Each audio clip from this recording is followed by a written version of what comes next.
الله أكبر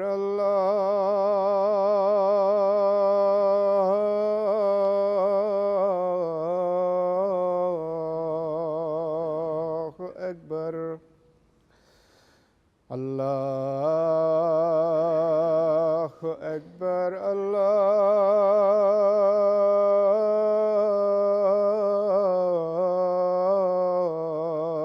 الله أكبر أشهد أن لا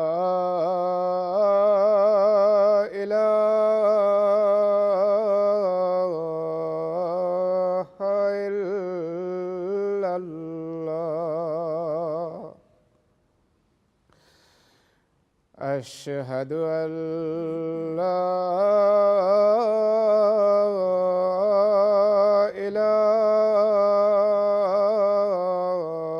إله إلا الله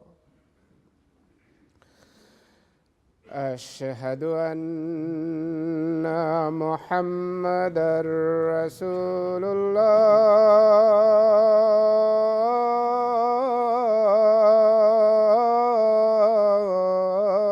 الله أشهد أن محمدًا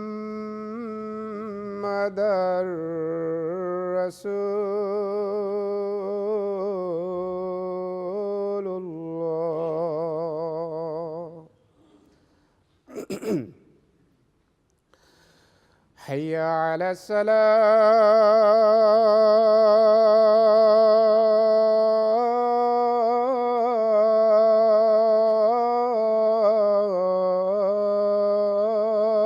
الصلاة حي على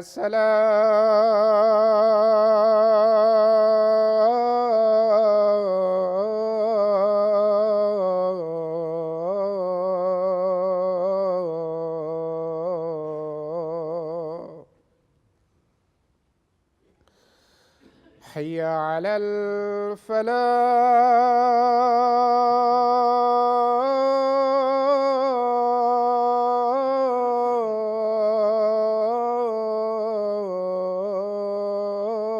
الفلاح حي على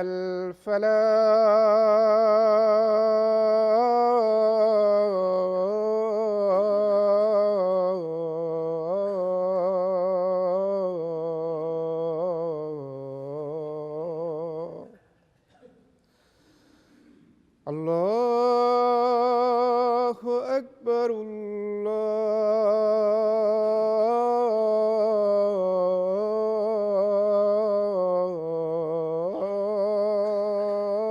الله أكبر لا إله إلا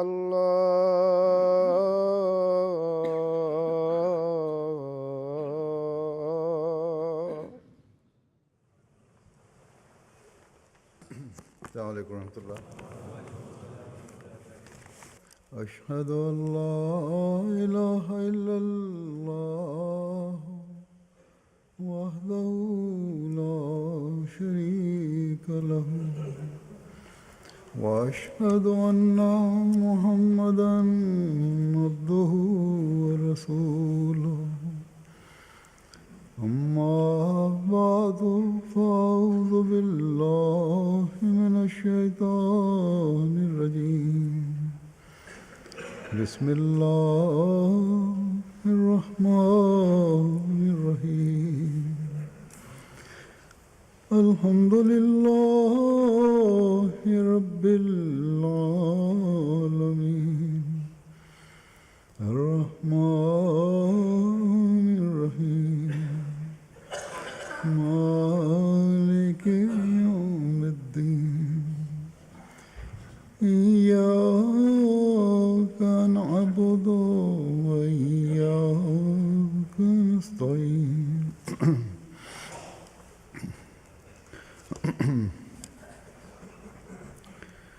اهدنا الصراط المستقيم صراط الذين أنعمت عليهم غير المغضوب عليهم ولا الضالين.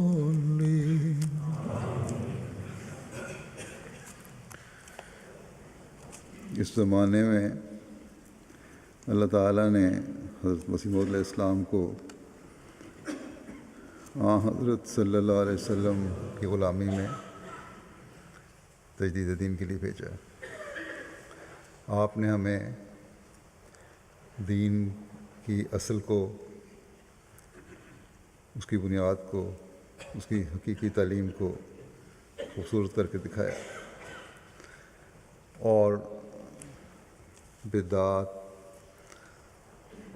اور غلط روایات کو دور کرنے کی نصیحت فرمائی. بس اس زمانے میں آپ حضرت صلی اللہ علیہ وسلم کی تعلیم اور اسوہ حسنہ کا حقیقی نمونہ ہے،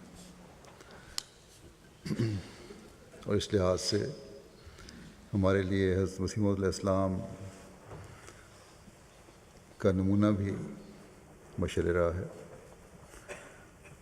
ہم خوش قسمت ہیں کہ ہمیں ہمارے بزرگ آبا اور صحابہ حضرت مسیح علیہ السلام نے حضرت مسیح علیہ السلام کے بارے میں روایات پہنچائیں. پرانے احمدیوں میں سے بہت سے ایسے ہوں گے جنہوں نے اپنے بزرگوں سے بعض واقعات اور روایات حضرت مسیح علیہ السلام کے بارے میں براہ راست سنی ہوں گی. جنہوں نے حضرت مسیح علیہ السلام کو دیکھا اور آپ علیہ السلام کی صحبت سے فیض یاب ہوئے. تو بہرحال ان روایات کی اہمیت ایک جگہ حضرت مسلم موعود رضی اللہ عنہ نے بیان کی ہے، اور اپنے انداز کے مطابق ان باتوں سے جو بظاہر چھوٹی چھوٹی ہیں، بہت سی نصیحت کی اور اسلام کی بنیادی تعلیم کی باتیں اخذ کی ہیں، وہ اس وقت میں پیش کروں گا.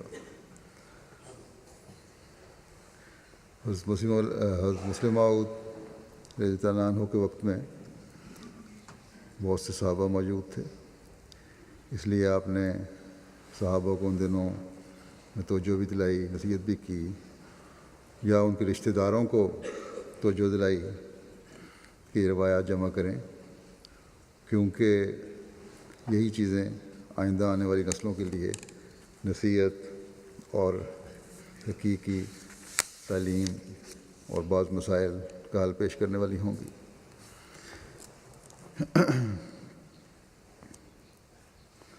حضرت مسیح ثانی حضرت مسلم موعود ایک جگہ فرماتے ہیں کہ ایک بات جس کی طرف میں نے اس سال جماعت کو خصوصی توجہ دلائی ہے جب یہ بات آپ فرما رہے ہیں، اور وہ اتنی اہم ہے،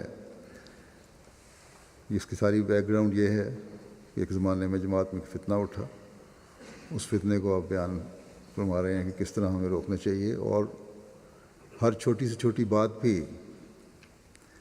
جو حضرت مسیح علیہ السلام سے ہمیں پہنچتی ہے وہ ہمارے لیے مددگار ہوتی ہے، ہمیں بہت سارے فتنوں سے بچانے والی ہوتی ہے اور بہت سی برائیوں سے روکنے والی ہوتی ہے.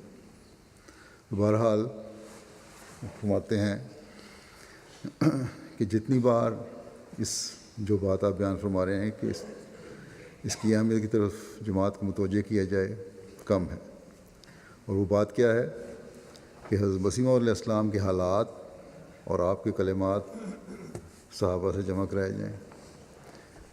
فرماتے ہیں کہ ہر شخص جسے حضرت مسیح علیہ السلام کی ایک چھوٹی سے چھوٹی بات بھی یاد ہو اس کا اس بات کو چھپا کر رکھنا اور دوسرے کو نہ بتانا، یہ ایک قومی خیانت ہے۔ اس میں کوئی شبہ نہیں کہ بعض باتیں چھوٹی ہوتی ہیں، مگر کئی چھوٹی باتیں نتائج کے لحاظ سے بہت اہم ہوتی ہیں۔ اب یہ کتنی چھوٹی سی بات ہے، فرماتے ہیں جو حدیثوں میں آتا ہے کہ رسول کریم صلی اللہ علیہ وسلم کے لیے ایک دفعہ کدو پکا، ترکاری جو ہے کدو کی، تو آپ نے بہت شوق سے اس سالن میں سے کدو کے ٹکڑے نکال کے کھانے شروع کیے، یہاں تک کہ شوربے میں کدو کا کوئی ٹکڑا نہ رہا، اور آپ نے فرمایا کہ کدو بڑی اعلیٰ چیز ہے۔ فرماتے ہیں کہ بظاہر یہ ایک چھوٹی سی بات ہے، ممکن ہے کئی احمدی بھی سن کر یہ کہہ دیں کہ کدو کے ذکر کی کیا ضرورت تھی، اور آج کل تو بعض پڑھے لکھے بھی زیادہ بنتے ہیں، ان کو ان باتوں کی طرف توجہ نہیں ہوتی، یا وہ سمجھتے ہیں کہ معمولی بات ہے۔ مگر اس چھوٹی سی بات سے اسلام کو کتنا بڑا فائدہ پہنچا۔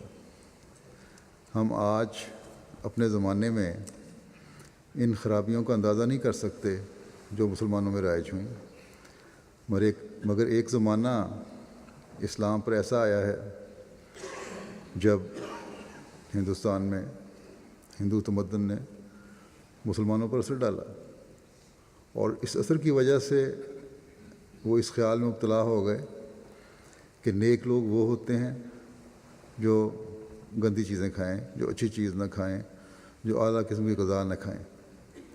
نیکی کا معیار یہ ہے، کیونکہ یہی فقیروں اور جوگیوں کا شیوا ہے۔ اور جب بھی وہ کسی کو عمدہ کھانا کھاتے دیکھتے ہیں تو کہتے ہیں کہ یہ بزرگ کس طرح کہلا سکتا، یعنی کہ تصور ہی نہیں کہ کوئی بزرگ کہلائے اور پھر اچھا کھانا بھی کھا سکے۔ بس آپ ایک واقعہ فرماتے ہیں، بیان فرماتے ہیں کہ ایک دفعہ حضرت خلیفۃ المسیح اول مسجد اقصیٰ میں درس دے کر واپس اپنے گھر تشریف لے جا رہے تھے کہ جب آپ وہاں پہنچے، جو اس وقت کا قادیان ہے، اس زمانے میں جہاں نظارتوں کے دفاتر ہوتے تھے، تو یہاں کہتے ہیں وہاں حضرت خلیفہ اول کو وہاں کے رہنے والے ایک ڈپٹی صاحب ملے جو ریٹائر تھے اور ہندو تھے۔ انہوں نے کسی سے سن لیا تھا کہ حضرت مسیح موعود علیہ السلام پلاؤ کھاتے ہیں اور بادام روغن استعمال کرتے ہیں، یعنی مستقل نہیں، جب بھی مل جائے میسر ہو کھاتے ہیں، جب پکا ہو، اور بادام روغن استعمال کرتے ہیں۔ وہ اس وقت اپنے مکان کے باہر بیٹھا تھا ہندو، حضرت خلیفہ اول کو دیکھ کر کہنے لگا کہ مولوی صاحب ایک بات پوچھنی۔ مولوی صاحب نے فرمایا، حضرت خلیفہ اول نے فرماؤ کیا ہے؟ وہ کہنے لگا جی بادام روغن اور پلاؤ کھانا جائز ہے؟ حضرت خلیفہ اول نے فرمایا کہ ہمارے مذہب میں یہ چیز کھانی جائز ہے، ہمیں تو کوئی روک نہیں۔ کہنے لگا کہ میرا مطلب یہ ہے کہ فقراں کھانی جائز ہے، پنجابی میں، یعنی فقرے جو ہیں، فقیر لوگ جو ہیں، اللہ کی طرف لو لگانے والے لوگ ہیں، ان کے لیے بھی کھانی جائز ہے۔ جو بزرگ ہوتے ہیں کیا ان کے لیے بھی جہاں ان کو بزرگ کہا جاتا ہے ان کے لیے بھی کھانی جائز ہے؟ آپ نے فرمایا کہ ہمارے مذہب میں تو فقروں کے لیے، فقیروں کے لیے، سب کے لیے جائز ہے، جو بھی بزرگ کہلانے والے ہیں۔ کہنے لگا اچھا جی، اور یہ کہہ کر خاموش ہو گیا۔ حضرت مسلم موعود فرماتے ہیں دیکھو اس شخص کو بڑا اعتراض یہی سوچا کہ حضرت مرزا صاحب مسیح اور مہدی کس طرح ہو سکتے ہیں جب وہ پلاؤ کھاتے ہیں اور بادام روغن استعمال کرتے ہیں۔ اگر صحابہ کا بھی مسلم فرماتے ہیں کہ اگر صحابہ کا بھی ویسا ہی علمی مذاق ہوتا جیسے آج کل احمدیوں کا ہے اور وہ کدو کا ذکر حدیثوں میں نہ کرتے تو کتنی اہم بات ہاتھ سے جاتی رہتی۔ حدیثوں میں آتا ہے کہ رسول کریم صلی اللہ علیہ وسلم ایک دفعہ جمعے کے دن اچھا سا جبہ پہن کر مسجد میں آئے۔ اب اگر کوئی شخص ایسا پیدا ہو جو یہ کہے کہ اچھے کپڑے نہ پہننا فقیروں کی علامت ہے، بزرگوں کی علامت ہے، نیکوں کی علامت ہے، تو ہم اسے اس حدیث کا حوالہ دے کر بتا سکتے ہیں کہ رسول کریم صلی اللہ علیہ وسلم جمعے کے دن نہایت تعہد سے صفائی کرتے اور اعلیٰ اور عمدہ لباس زیبتاً فرماتے تھے، بلکہ آپ صفائی کا اتنا تعہد رکھتے، اتنی پابندی فرماتے کہ بعض صوفیاء نے، جیسے شاہ ولی اللہ صاحب محدث دہلوی گزرے ہیں، یہ طریقہ اختیار کیا ہوا تھا کہ وہ ہر روز نیا جوڑا کپڑوں کا پہنتے تھے، خواہ وہ دھلا ہوا ہوتا اور خواہ بالکل نیا ہوتا۔ حضرت خلیفۃ المسیح اول کی طبیعت میں، اب یہ واقعہ حضرت خلیفۃ المسیح اول کا بیان فرماتے ہیں آپ کہ حضرت خلیفۃ المسیح اول کی طبیعت میں بہت سادگی تھی، بہت ساری باتوں کا ان کو خیال نہیں رہتا تھا اور کام کی کثرت بھی رہتی تھی، اس لیے بعض دفعہ جمعے کے دن آپ کپڑے بدلنا یا غسل کرنا بھول جاتے تھے اور انہی کپڑوں میں جو آپ نے پہنے ہوئے ہوتے تھے جمعہ پڑھنے چلے جاتے تھے۔ اب یہ سادگی تھی، یہ کوئی اظہار نہیں تھا کہ ضرور کہ فقیروں کا لباس ہونا چاہیے ایسا، یا بزرگی کھلانے کے لیے ضروری ہے کہ لباس نہ بدلا جائے، بلکہ کام کی زیادتی کی وجہ سے خیال نہیں رہتا تھا۔ تو حضرت مسلم موعود فرماتے ہیں کہ میں نے جب آپ سے بخاری پڑھنی شروع کی تو ایک دن جب کہ میں بخاری کے لیے آپ کی طرف جا رہا تھا پڑھنے کے لیے، تو حضرت مسیح موعود علیہ السلام نے دیکھ لیا اور فرمایا کہاں جاتے ہو؟ میں نے عرض کیا کہ مولوی صاحب سے بخاری پڑھنے جا رہا ہوں۔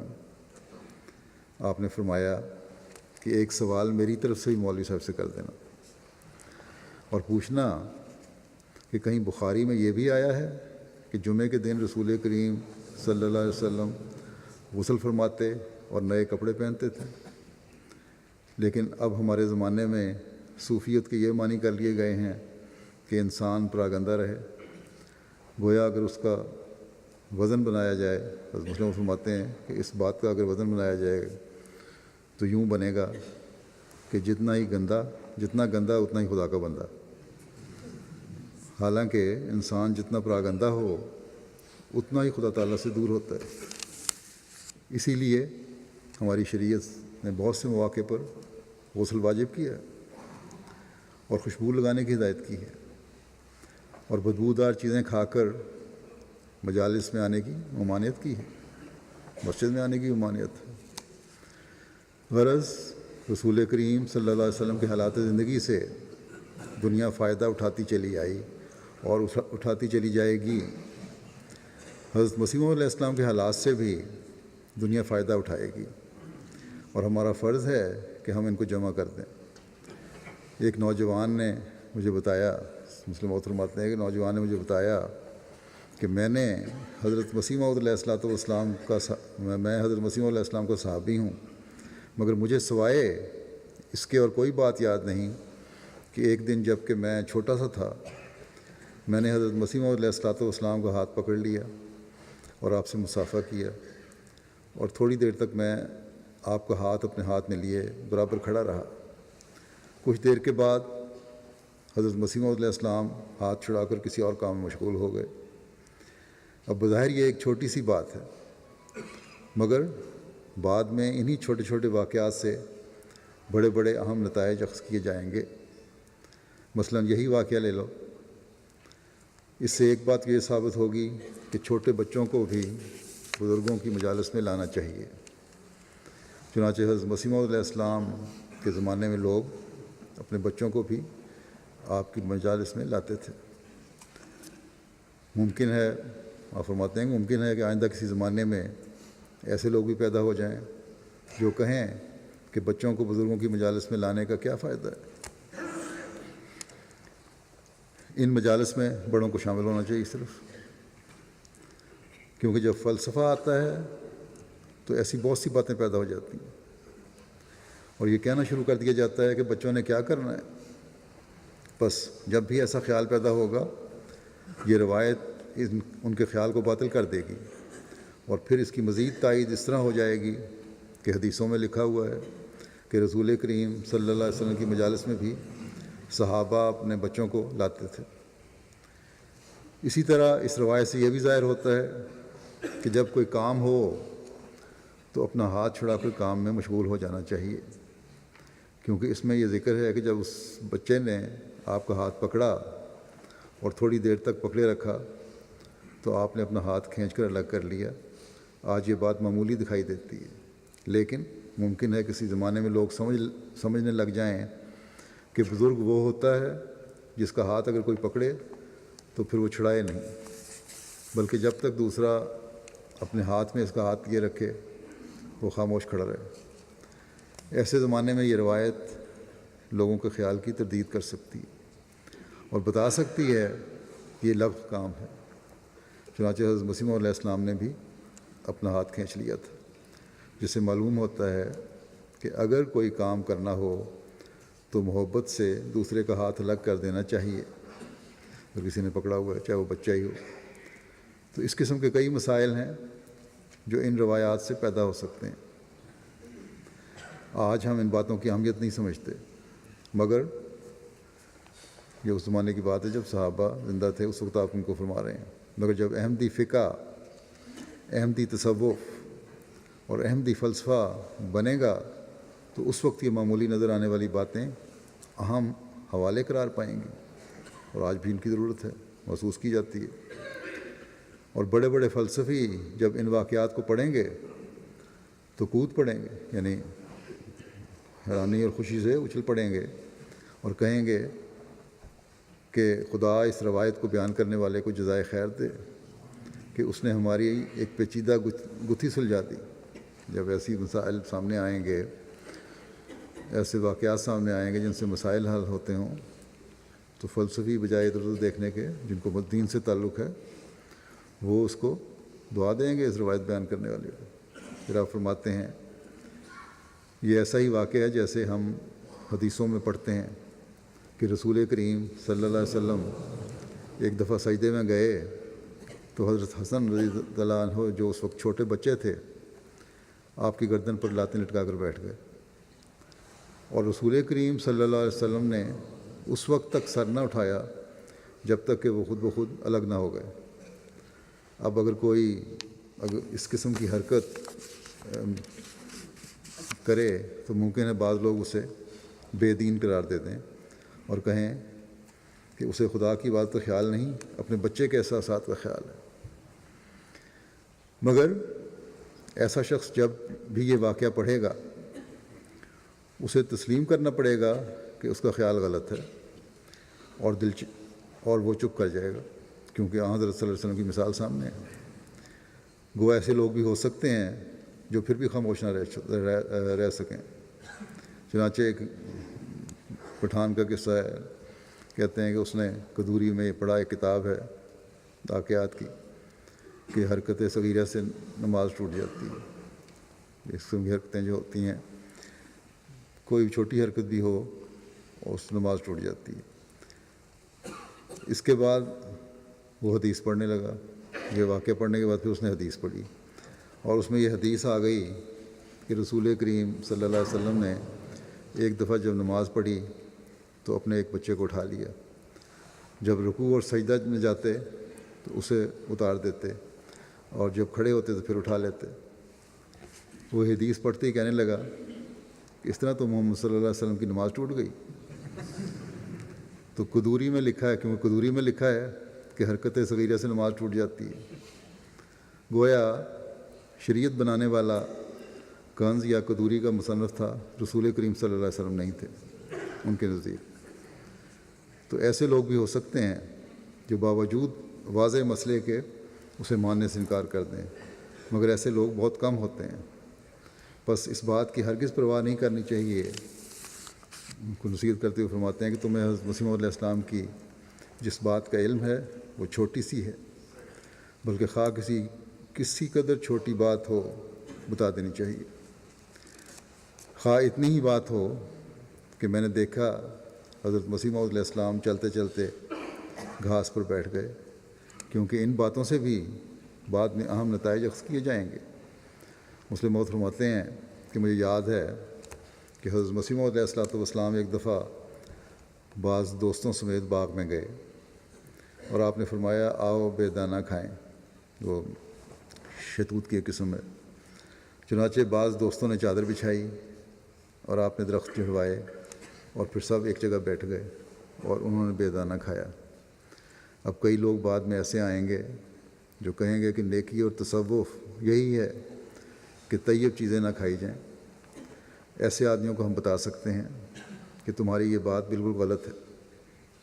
حضرت مسیح موعود علیہ السلام نے تو بے دانہ جھڑوا کر کھایا تھا، یا بعد میں جب بڑے بڑے متکبر حاکم آئیں گے اور وہ دوسروں کے ساتھ اکٹھے بیٹھ کر کچھ کھانے میں حد تک محسوس کریں گے تو ان کے سامنے ہم یہ پیش کر سکیں گے کہ حضرت مسیح موعود علیہ السلام تو بے تکلفی کے ساتھ اپنے دوستوں سے مل کر کھایا پیا کرتے تھے۔ تم کون ہو جو اس میں اپنی حد تک محسوس کرتے ہو؟ تو بعض باتیں گو چھوٹی ہوتی ہیں مگر ان سے آئندہ زمانوں میں بڑے اہم مذہبی، سیاسی اور تمدنی مسائل حل ہوتے ہیں۔ بس جن دوستوں کو آپ فرماتے ہیں کہ حضرت مسیح علیہ السلام کی شکل دیکھنے یا آپ کی صحبت میں بیٹھنے کا موقع ملا ہو، انہیں چاہیے کہ وہ ہر بات خوب، خواہ وہ چھوٹی ہو یا بڑی، لکھ کر محفوظ کر دیں۔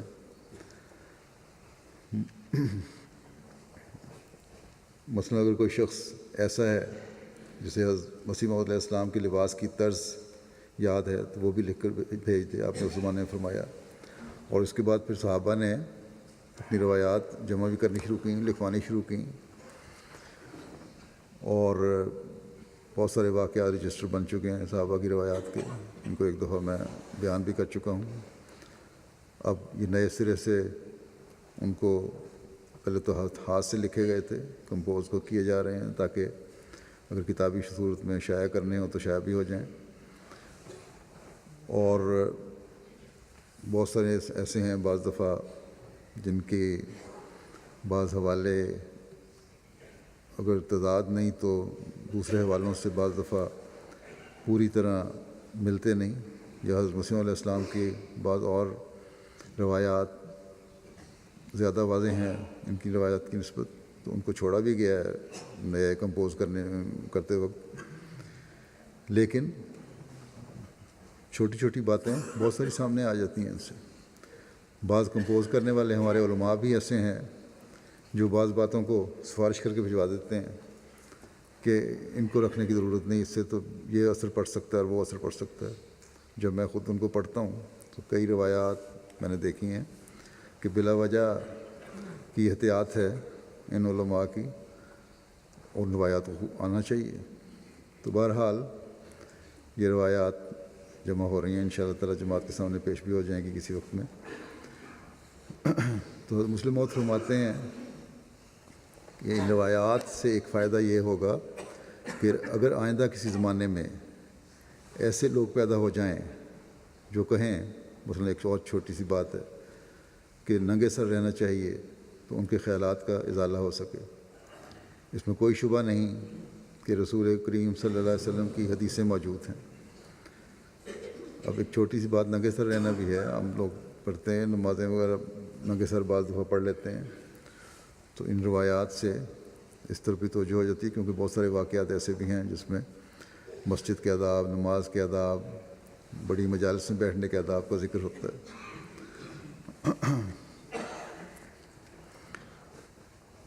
تو آپ فرماتے ہیں کہ اس میں کوئی شبہ نہیں کہ رسول کریم صلی اللہ علیہ وسلم کی حدیثیں موجود ہیں اور آپ ہی شارع نبی ہیں، یعنی شریعت جاری کرنے والے آپ ہی ہیں۔ مگر اس میں بھی کوئی شبہ نہیں کہ قریب کے مامور کی باتیں شارع نبی کی باتوں کی مصدق سمجھی جاتی ہیں، ان کی تصدیق کرنے والی ہوتی ہیں۔ آج کل یہ کہا جاتا ہے کہ جن فقہ کی باتوں پر امام ابو حنیفہ نے عمل کیا ہے وہ زیادہ صحیح ہیں۔ اسی طرح آئندہ زمانے میں رسول کریم صلی اللہ علیہ وسلم کی جن حدیثوں کو حضرت مسیح موعود علیہ السلام نے اپنے عمل سے سچا قرار دیا ہے انہی کو لوگ سچی حدیثیں سمجھیں گے، اور جن حدیثوں کو حضرت مسیح موعود علیہ السلام نے وضعی قرار دیا ہے، یعنی خود بنائی گئی ہیں یا صحت نہیں ان کی، ان حدیثوں کو لوگ جھوٹا سمجھیں گے۔ بس حضرت مسیح موعود علیہ السلام کی یہ باتیں بھی ایسی ہی اہم ہیں جیسی حدیثیں، کیونکہ یہ باتیں حدیثوں کا صدق یا کذب معلوم کرنے کا ایک معیار ہوں گی۔ ہم نے فرمایا کہ ان روایات میں بے شک بعض ایسی باتیں بھی ہو سکتی ہیں جنہیں اس زمانے میں، یعنی ان کا جو دور تھا، شائع کرنا مناسب نہ ہو حضرت مسلم موعود کے وقت میں یا اس وقت، مگر انہیں بہرحال محفوظ کر لیا جائے۔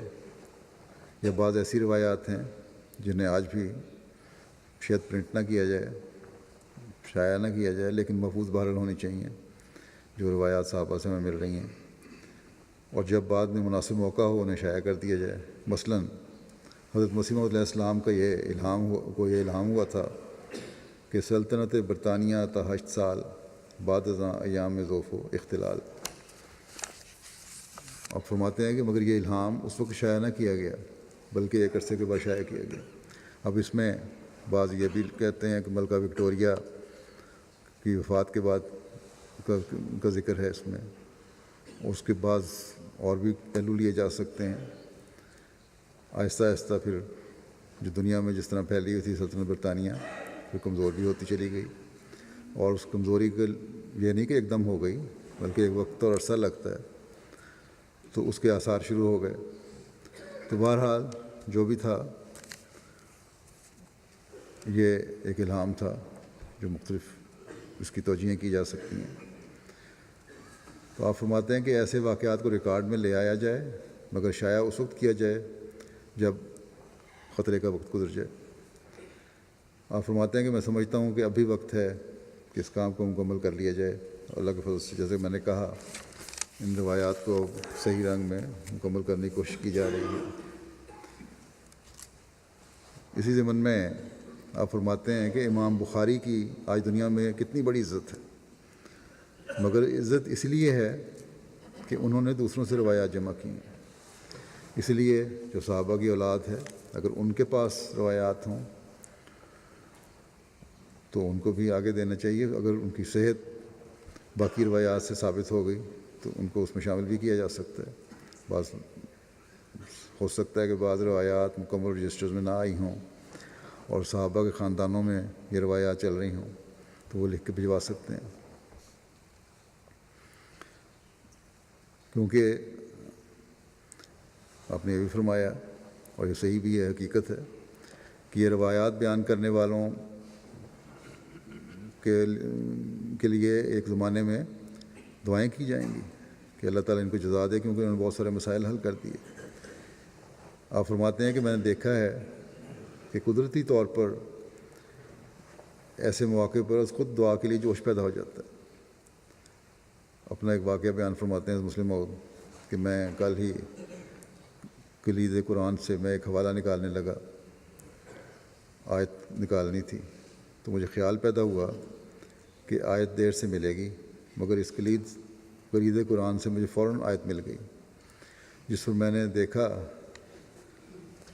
کہ غیر لاشعوری طور پر کہتے ہیں میں نے 2-3 منٹ نہایت خلوص سے اس کے مرتب کرنے والے کے لیے دعا کرتا رہا کہ اللہ تعالیٰ اس کے مدارج بلند کرے، کہ اس کی محنت کی وجہ سے آج مجھے یہ آیت مل گئی ہے۔ اب یہ بڑی آسان ہو گئی ہیں چیزیں، اب تو لٹریچر کمپیوٹر پہ مل جاتا ہے، آج کل تو اور بھی زیادہ آسانیاں پیدا ہو گئی ہیں۔ تو جنہوں نے ان پروگراموں کو بنا کر کمپیوٹر میں ڈالا ہے ان کے لیے بھی دعائیں ہوتی ہیں۔ حضرت مسیح علیہ السلام کی تو ہر بات ہی علمی پہلو لیے ہوئے ہے جو ہمارے لیے ضروری ہے، اور عملی تربیت کے لیے بھی ضروری ہے، کیونکہ اس میں تربیت کے بہت سارے پہلو نکل آتے ہیں۔ قرآن کریم کی آیات کی وضاحت ہو جاتی ہے، احادیث کی وضاحت ہو جاتی ہے،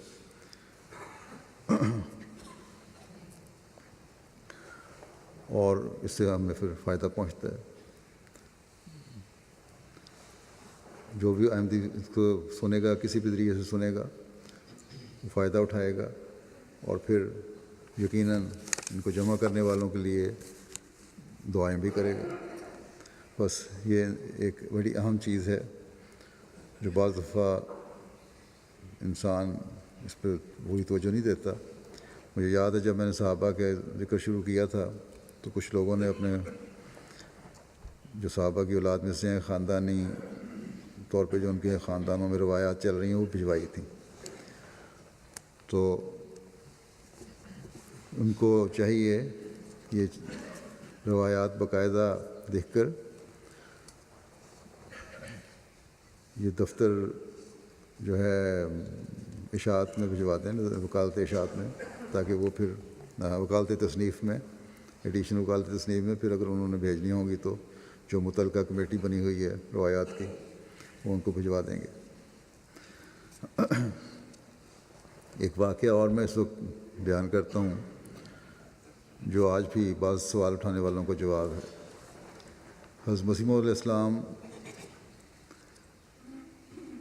کو ابتدا سے ہی اسلام کی ترقی کی ایک تڑپ تھی اور چاہتے تھے کہ مسلمان اپنی اپنی حالت درست کریں، اور عملی حالت درست کرنے کے لیے سب سے ضروری چیز جو ہے وہ اللہ تعالیٰ کی عبادت کی طرف توجہ دینا ہے، نمازیں پڑھنا ہے.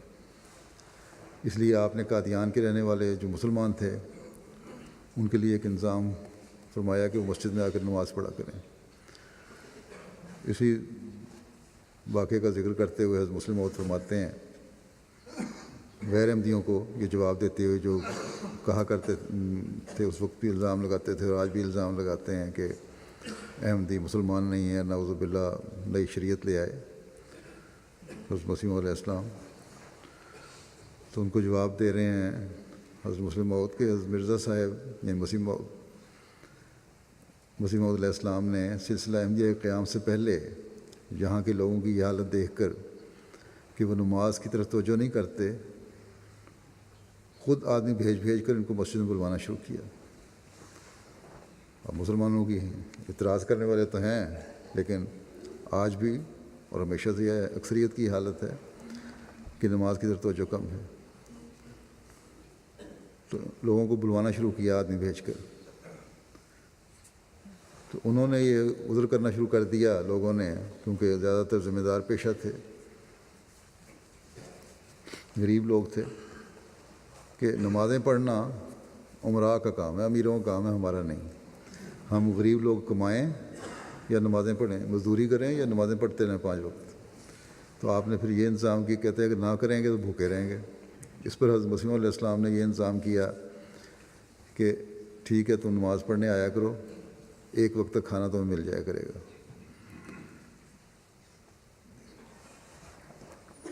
چنانچہ چند دن اس اعلان کے بعد کھانے کی خاطر 25-30 آدمی مسجد میں نماز کے لیے آ جایا کرتے تھے، مگر آخر میں سست ہو گئے اور صرف مغرب کے وقت جس وقت کھانا تقسیم ہوتا تھا اس وقت آ جاتے تھے.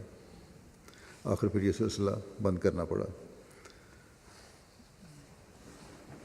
اب آپ فرماتے ہیں کہ دیکھو حضرت مسیح علیہ السلام کو یہ شوق تھا، کس لیے؟ کہ تاکہ اسلام کی حقیقی تصویر نظر آئے، اور آپ کے اس شوق کو دیکھتے ہوئے خدا تعالیٰ نے آپ کی مراد پوری کر دی.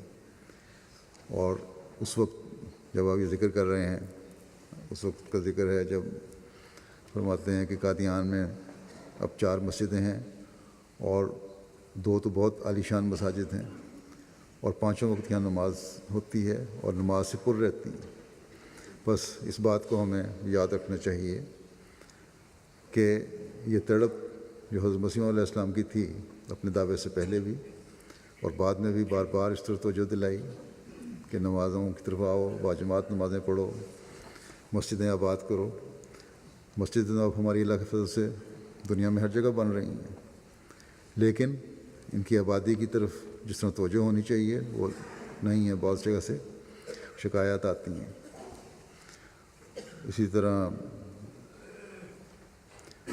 بلکہ روا میں، قادیان میں، پاکستان کے مختلف مساجد میں احمدی جو وہاں کے رہنے والے احمدی ہیں ان کو چاہیے کہ اپنی مساجد کو آباد کریں. اسی طرح دنیا کے دوسرے ممالک میں اپنی اہم مساجد کو آباد کرنے کی کوشش کریں.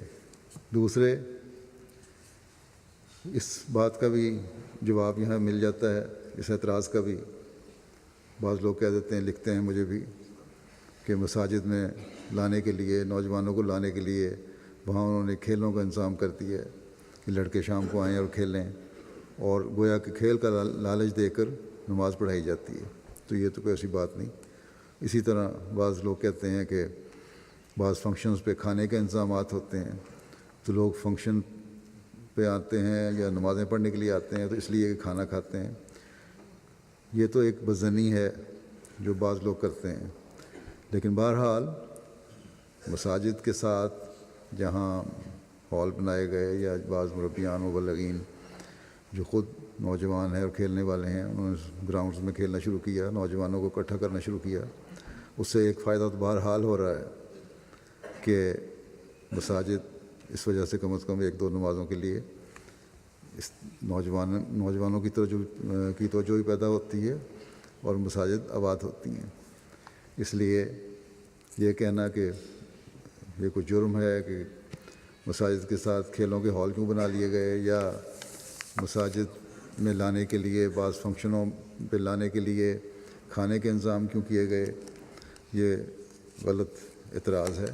اور حضرت مسیح علیہ السلام کے عمل سے ثابت ہے کہ اس طرح ہو سکتا ہے اور ہونے میں کوئی حرج نہیں. اب نمازوں کے بعد میں 2 جنازہ غائب بھی پڑھاؤں گا. جو ایک الحاج یعقوب بابنگ صاحب افغانہ کا ہے، جو 30 اگست 2015 کو انتقال کر گئے. انا للہ و انا الیہ راجعون. ایک اندازے کے مطابق ان کی عمر 100 سال سے زیادہ تھی. ان کا تعلق گھانا کے وسطی ریجن سے تھا، اور آپ کے دادا جو تھے یہ عیسائی تھے، لیکن انہوں نے دوسری شادی کر لی. جب دوسری شادی کر لی تو پریسبیٹیرین چرچ نے ان کو چرچ سے نکال دیا. پھر انہوں نے اس بات پر اسلام قبول کر لیا اور معاہد بن کے اللہ تعالیٰ کی عبادت شروع کر دی.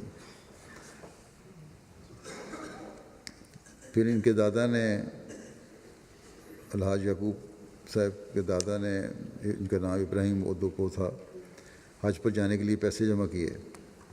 بعد میں یہ احمدی بھی ہو گئے. جب وہ پیسے جمع کیے اس زمانے میں یہ احمدی تھے.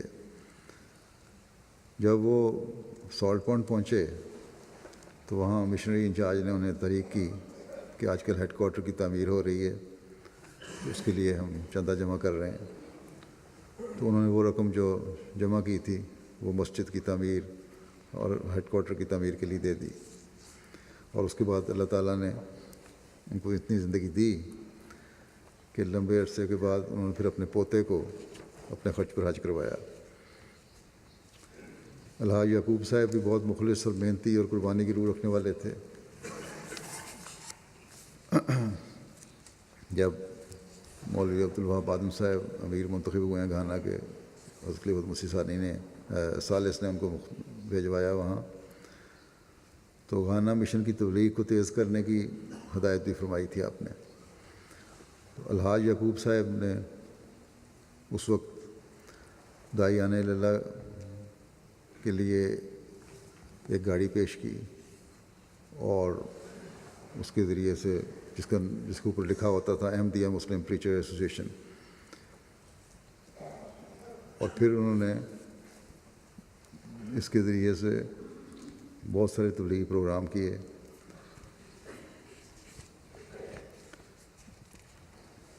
پھر ان کی یہ بھی خوبی تھی کہ جہاں ایک جماعت بنتی، نوجوان جمع ہو جاتے، تو آپ وہاں اپنے خرچ پر مسجد بنواتے. اور واقفین اور مبلغین کی بہبود کا بڑا خیال رکھنے والے تھے۔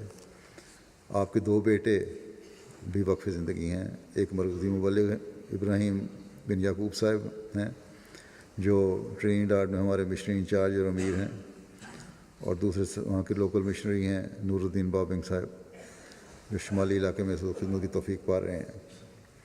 آپ روا بھی گئے تھے، الحاج بابنگ صاحب موسی بھی تھے، اور اللہ کے فضل سے تمام جائیداد اور آمد کا حساب ان کا صاف تھا۔ جب میں گھانا میں تھا اس وقت میں نے دیکھا ہے بڑے پرجوش داعی اللہ تھے، اور ہر وقت تیار رہتے تھے، اور خوش مزاجی بھی ان میں تھی، اور بالکل اور اس کے ساتھ ہی عاجزی بھی بے انتہا تھی۔ اللہ تعالیٰ ان کے درجات بلند فرمائے، اور ان کی اولاد کو بھی اور ان کی نسلوں میں بھی ان کی نیکیاں جاری رکھنے کی توفیق عطا فرمائے۔ دوسرا جنازہ ہوگا، یہ ہمارے دیرینہ خادم سلسلہ مکرم مولانا فضل اللہ بشیر صاحب ہیں،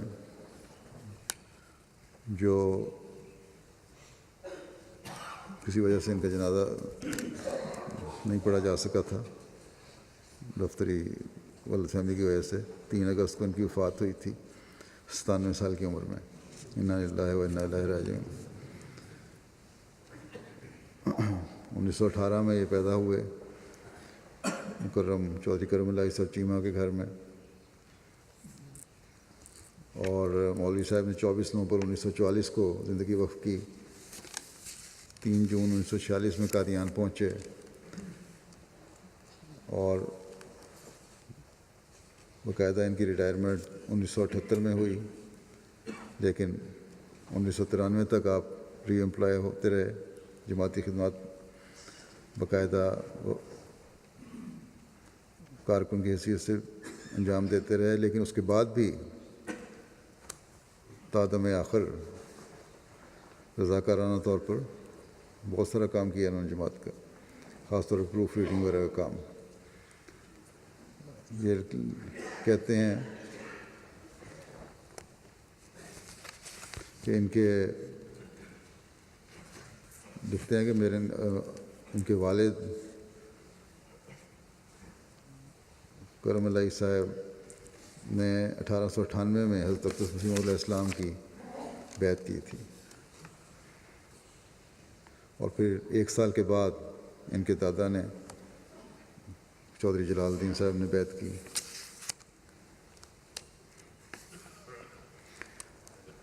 ان کے والد کا جماعت سے خلافت سے تعلق اتنا مضبوط تھا، اور اللہ تعالیٰ بھی ان کی رہنمائی فرماتا تھا۔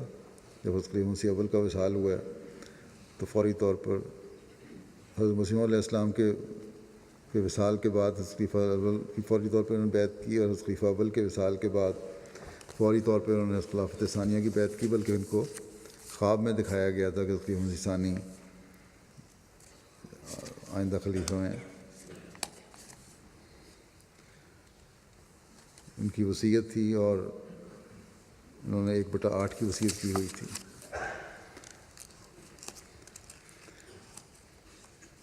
اپنے وقف ہونے کا واقعہ بیان کرتے ہیں مولوی صاحب خود ہی، کہتے ہیں کہ ان کو والدہ صاحبہ نے بیان کیا ان کی کہ میں ابھی گود میں تھا کہ غالباً جلسہ سالانہ قادیان 1919 یا 1920 کا تھا کہ زنانہ جلسہ گاہ میں حضرت حافظ غلام رسول صاحب وزیر آبادی نے مستورات میں تقریر کی کہ بیبیوں ہم تو بوڑھے ہو رہے ہیں، یہ صحابی تھے، اب دین کی خدمت کے لیے قائم مقاموں کی ضرورت ہے، تم اپنے بچوں کو دین کی خدمت کے لیے وقف کرو، ان کو قادیان دینی تعلیم کے لیے بھیجو۔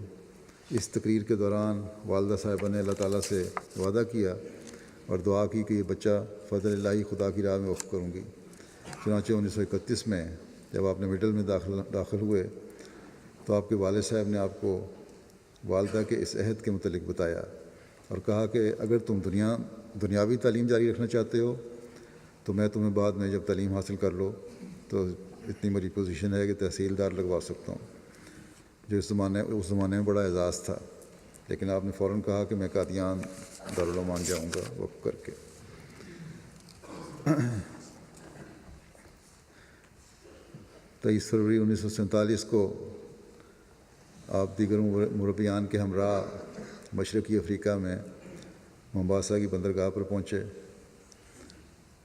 اور ان مربیان نے میر ضیاء اللہ صاحب، مولوی جلال الدین صاحب قمر، سید ولی اللہ شاہ صاحب، حکیم محمد ابراہیم صاحب اور مولوی عنایت اللہ صاحب شامل تھے، اور مشرقی افریقہ میں رئیس التبلیغ شیخ مبارک احمد صاحب تھے۔ ایک لمبا عرصہ ان کو کینیا میں، سورینام میں، گیانا میں، ایران میں مبلغ کے طور پر خدمت کی توفیق ملی۔ پھر اس کے بعد مرکزی دفاتر میں، انجمن میں اور تحریک جدید میں خدمات انجام دیتے رہے۔ تقریباً 1940 نے جب قواعد وصیت پر غور کے لیے کمیٹی بنائی تو حضرت مولوی صاحب بھی اس کے ممبر تھے۔ آپ نے عربی، انگریزی اور فرینچ میں تقریباً 11 کتابیں لکھیں۔ ان کی 2 شادیاں تھیں، پہلی تو چودھری محمد دین صاحب کی بیٹی کے ساتھ تھی جو سائی تھے وہیں سیال کوٹ کے، دوسری شادی ان کی موریشس میں ہوئی تھی۔ یہ کہتے ہیں ولیت دعا کا اپنا ایک واقعہ بچپن کا سناتے ہیں کہ ایک دفعہ جب آپ کی عمر 10-12 سال تھی، آپ کی والدہ شدید بیمار ہو گئیں اور بچنے کی امید نہیں رہی۔ آپ اس تصور سے کہ والدہ فوت ہو جائیں گی، کہتے ہیں میرا دل بیٹھ گیا۔ میں نے دعا کی کہ اے میرے خدا، کیا اسی عمر میں مجھے ماں کے سائے سے محروم کر دے گا؟ کہتے ہیں ابھی چند منٹ ہی گزرے تھے کہ والد صاحب گھر سے نکل کر میری طرف آتے دکھائی دیے، اور آتے ہی کہا فضل اللہ، تیری والدہ ٹھیک ہو گئی۔ کبابیر میں بھی یہ رہے ہیں، فلسطین میں شریف عہدے صاحب لکھتے ہیں کہ آپ فلسطین میں 1966 تا 68 اور 77 تا 81 اور کبابیر میں قیام کے دوران تبلیغ اور تربیت کے کام بہت محنت اور لگن سے کیا کرتے تھے۔ لوگوں کے گھروں میں جا کر دین کے درس اور تفسیر القرآن کے درس دیتے تھے۔ احمدیہ اسکول کبابیر کے انتظامی معاملات کو بہت بہتر کیا۔ اسی طرح کثرت سے تبلیغی دورے کیا کرتے تھے، اور مختلف جگہوں پر جا کر جماعتی لیفلیٹس اور تقسیم کیا کرتے تھے۔ کہتے ہیں میں چھوٹا تھا، ان کے ساتھ تبلیغی دوروں پہ جایا کرتا تھا اور ان سے بہت کچھ سیکھا۔ مرحوم بہت محنت کرنے والے اور دین کی خدمت کرنے کی میں ایک مثال تھے۔ حضرت مسیح موعود علیہ السلام کا الہام انت الشیخ المسیح الذی لا یضاع وقتو کی ہمیشہ پیش نظر رکھتے تھے اور کبھی اپنا وقت ضائع نہیں کرتے تھے۔ وہاں ایک مجلہ بھی آپ نے البشرا شائع کیا، اور بہت خود اسی پر کام کرتے تھے، خود ہی اس کی کمپوزنگ کرنا، اس کی لکھنا، چھاپنا، یہ سارا کچھ آپ کے سپرد تھا۔ اور مسجد جو ہے کبابیر کی، اس کی جو ابتدا بھی آپ نے کی تھی اور بنیادی اینٹ بھی آپ نے رکھی تھی۔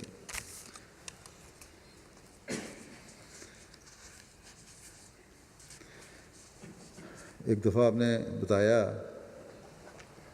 کہ 1940 میں آپ کے والد حضرت کلم الہی صاحب جب ریٹائر ہو گئے تو گھر میں بہت تنگی کا سامنا ہوا، یہاں تک کہ مدرسہ احمدیہ کو فیس بھی نہ ادا کر سکتے تھے، یہ وہاں قادیان میں پڑھتے تھے۔ ایک دن پرنسپل صاحب کی طرف سے نوٹس ملا کہ 7 یوم کے اندر، ہیڈ ماسٹر مدرسہ احمدیہ کا، کہ 7 یوم کے اندر فیس ادا کرو ورنہ مدرسے سے نکال دیے جاؤ گے۔ اس پر آپ نے مدرسہ جانا چھوڑ دیا۔ کچھ دن کے بعد حضرت مرزا ناصر احمد صاحب تقریباً اسی سالس نے بلایا کہ مدرسے کیوں نہیں آ رہے، تو انہوں نے کہا کہ فیس نہ تھی اور شرمندگی کی وجہ سے آنا چھوڑ دیا ہے۔ حضرت مرزا ناصر احمد صاحب نے کہا کہ فیس کا انتظام میں کر دیتا ہوں۔ آپ نے کہا کہ صدقہ میں نے نہیں لینا، قرضہ حسنہ دے دیں۔ اس طرح آپ نے اپنی تعلیم جاری رکھی، مگر 1940 سے 1942 تک حالات نہایت غربت کے تھے، فاقہ کشی کیفیت رہی ہے۔ کہتے ہیں ایک دفعہ تو یہ حالت تھی کہ 56 گھنٹے تک کچھ کھانے کو نہ ملا، مگر کسی سے ذکر تک نہ کیا، اور 56 گھنٹے کے بعد ایک دوست نے کہا کہ آج آپ میرے ساتھ کھانا کھائیں۔ اس طرح 56 گھنٹے کے بعد ایک روٹی خدا تعالیٰ نے آپ کو کھلائی، اور اس ایک روٹی کے بعد پھر 48 گھنٹے فاقہ رہا. شاید کہتے ہیں کہ یہ فاقہ کشی جو تھی یہ اللہ تعالیٰ کی طرف سے برداشت کی ٹریننگ تھی. تبلیغ کی مشکلات میں ہمیشہ میرے یہ کام آیا. تبلیغ کی مشکلات کا کئی دفعہ ذکر کیا. تبلیغی افریقی دوستوں کے ساتھ تبلیغی دورے پر جاتے تھے تو فاقے کرنے پڑتے تھے. کبھی اچھا کھانا مل جاتا تھا اور جو کچھ میسر ہوتا کھا لیتے، اور کبھی یہ دل میں خیال نہیں آیا کہ ہم دین کی بڑی خدمت کر رہے ہیں. بس یہ آج کے واقعی زندگی کو سامنے رکھنی چاہیے یہ بات. آج کل اللہ تعالیٰ کے فضل سے حالات تو بہت بہتر ہیں ہر جگہ ہی، اور کبھی ایسی نوبت نہیں آتی کہ کسی کو فاقہ کرنا پڑے. آپ نے ساری زندگی اللہ تعالیٰ کی رضا حاصل کرنے کی کوشش کی. میٹرک کے بعد وقف کیا اور اپنی آخری سانس تک صحت کو پورا کیا کہ دین کو دنیا پر مقدم رکھوں گا. ان کی پوتی نے لکھا کہ دادا جی بہت کم اپنے حالات کا ذکر کرتے تھے جو ان کو تبلیغ کے راستے میں پیش آئیں، لیکن ایک بات انہوں نے بتائی کہ جب تبلیغ کے لیے جاتے تو صبح 2 روٹیاں بنا لیتے، ایک صبح کھا لیتے اور دوسری ساتھ باندھ لیتے. راستے میں کہیں بھی پانی یا چائے کس سے کھا لیتے. اور اس کی تصدیق جب افریقہ میں رہے ہیں تو وہاں کے لوگوں نے بھی کی کہ اس طرح 2 روٹیاں بناتے تھے اور نکل پڑتے تھے سفر پہ تبلیغ کے. سورینام کے مبلغ لکھتے ہیں کہ 1970 تا 72 میں ان کو مبلغ سلسلہ گیانا کی حیثیت سے خدمت کی توفیق ملی اور سورینام کے متعدد دورے کیے اپنے مختلف جگہوں کے. 25 اپریل 1971 کو جماعت کی پہلی مسجد کے افتتاح کی تاریخی شہادت حاصل کی. موصوف نے انتہائی نامساعد حالات میں بڑے صبر اور حوصلے کے ساتھ یہاں وقت گزارا. غیر مبائن کی مخالفت کے علاوہ اس وقت وہاں غیر مبائن بھی بہت زیادہ ہیں. اس وقت جماعت کے اندر خواجہ اسماعیل کا ایک گروہ پیدا ہو چکا تھا جنہوں نے آپ کے لیے بہت مشکلات پیدا کیں اور ہر ممکن کوشش کی کہ مسجد کی زمین جماعت کے نام نہ ہو، مگر آپ نے بڑے حوصلے کے ساتھ اس مشکلات کا سامنا کیا اور پوری تندہی کے ساتھ خدمات سلسلہ میں مصروف رہے. پیغام حق پہنچانے کے ساتھ مرکز کو بھی تفصیلی طور پر جماعتی حالات سے آگاہ رکھا. اور پھر انہوں نے 1972 میں خلیفۃ المسیح سالس کو لکھا کہ سورینام میں مسجد اور مشن ہاؤس سے جماعت کو ایک مرکز میسر آ گیا، مگر گیانا میں اب تک کسی قسم کے مرکز نہیں ہے جو مرکز سے محروم ہے، اور 12 سال سے وہاں مبلغ سلسلہ ہے، جس کی وجہ سے میرے دل میں بڑی تڑپ ہوتی ہے کہ وہاں بھی مسجد بنے. موریشس میں جب رہے ہیں تو وہاں کے مبلغ انچارج لکھتے ہیں بڑے خاص حالات میں ان کی وہاں تقرری ہوئی تھی. 1954 میں جب مکرم بشیر الدین عبید اللہ صاحب کو بعض لوگوں نے بات ماننے سے انکار کر دیا، جماعت وہاں 2 حصوں میں بٹ گئی. ایک حصہ اطاعت سے باہر جانے لگا اور اپنی ایسوسیشن بنا لی انہوں نے علیحدہ. اس پر حضرت خلیفۃ مسیح ثانی نے ان کو جو فلسطین میں تھے پیغام دیا کہ فوری طور پر موریشس پہنچے. اب موریشس پہنچے تو آپ کے خلاف امیگریشن میں شکایت کر دی گئی، لیکن کیونکہ ان کے پاس برٹش نیشنلٹی تھی اس لیے بہرحال حکومت کو ان کو اجازت دینی پڑی ملک میں داخل ہونے کی. انہوں نے بڑی حکمت سے حالات کا جائزہ لیا اور پھر بڑے طریقے سے مسجد پہ جو مخالفین تو نہیں، جو منافقین نے قبضہ کیا ہوا تھا یا مرتدین نے قبضہ کیا ہوا تھا، اس کو بڑی حکمت سے آپ مسجد میں گئے اور وہاں نمازیں پڑھانی شروع کیں، اور آہستہ آہستہ جماعت کا دوبارہ جو مباحث جماعت تھی اس کو دوبارہ مسجد میں جمع کرنا شروع کیا. اور یہیں اس دوران میں ان کی موریشس میں دوسری شادی بھی ہوئی تھی. یہاں انہوں نے فرینچ میں بہت ساری بعض کتابیں بھی لکھی جیسا کہ میں نے ذکر کیا ہے، اور انہوں نے اللہ کے فضل سے جماعت کو وہاں اس فتنے سے بچایا اور نئے سرے سے جماعت کو جمع کر دیا، ایک ہاتھ پہ اکٹھا کر دیا.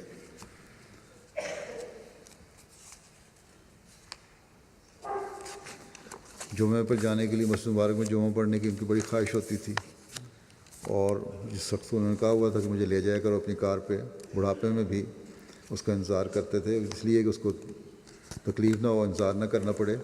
اپنے گھر کے دروازے کے باہر ہی کرسی بچھا کر بیٹھ جاتے تھے تاکہ جب بھی وہ آئیں فوری طور پر ان کے ساتھ جا سکیں۔ غریبوں کی مدد کرتے تھے جو بھی ان کی توفیق تھی۔ ایک دفعہ ایک غریب نے لکھا کہ آپ میرے بچے کا تعلیمی خرچ بھجواتے ہیں، اس دفعہ اس کو کچھ زیادہ رقم کی ضرورت ہے تو زیادہ پیسے بھجوا دیں، منی آرڈر۔ کبھی گھر میں کسی سے ذکر نہیں کیا۔ اتفاق سے ان کی بہو کے ہاتھ ایک خط لگا، اس سے پتہ لگے گا کہ یہ چپ کے خاموشی سے غریبوں کی مدد کیا کرتے تھے۔ ان کی بہو کہتی ہیں کہ میں نے ان سے کہا کوئی واقعہ سنائیں بات باہر تبلیغ کا، تو کہتے ہیں ایک واقعہ میں تمہیں آج سنا دیتا ہوں۔ کہنے لگے کہ میرا یہ معمول تھا کہ ہر روز نماز فجر کے بعد تھوڑا تھوڑا اندھیرا ہوتا تھا کہ میں تبلیغ کے لیے نکل جاتا تھا اور اس طرح شام کو واپس آتا تھا۔ ایک دن جب میں شام کو گھر واپس آیا تو دیکھا کہ بہت سے لوگ میرے گھر کے باہر جمع ہیں۔ میں پریشان ہوا کہ اللہ خیر کرے، یہ لوگ میرے انتظار میں کیوں کھڑے ہیں؟ اتنے میں دور سے ہی انہوں نے کہنا شروع کر دیا کہ مولانا صاحب مبارک ہو، مبارک ہو۔ میں نے پوچھا کس بات کی مبارک؟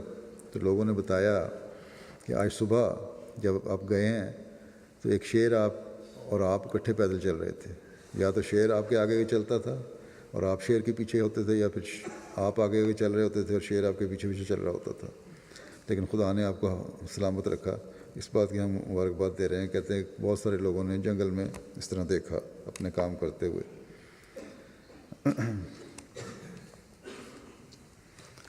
بڑے تہجد گزار تھے، بڑی دقت سے نمازیں پڑھنے والے۔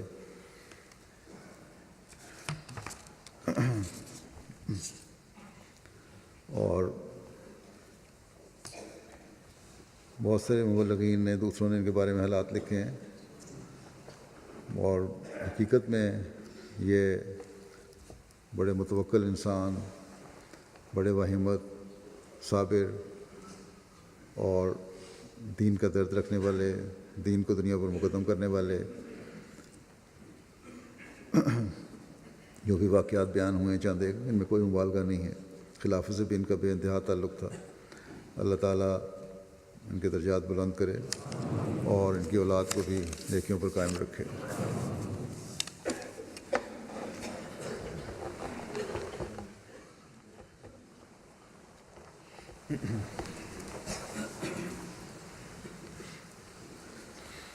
الحمد لله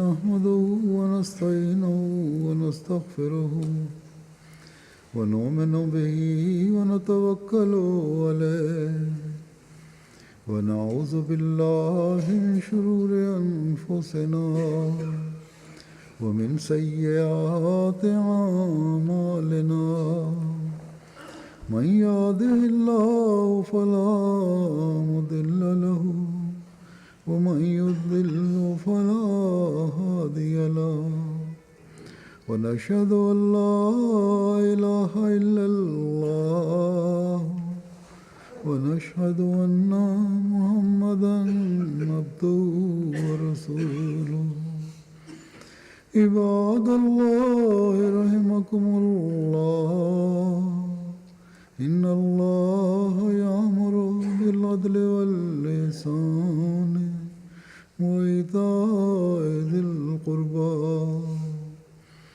وينهى عن الفحشاء والمنكر والبغي يعظكم لعلكم تذكرون اذكروا الله يذكركم وادعوه يستجب لكم ولذكر الله أكبر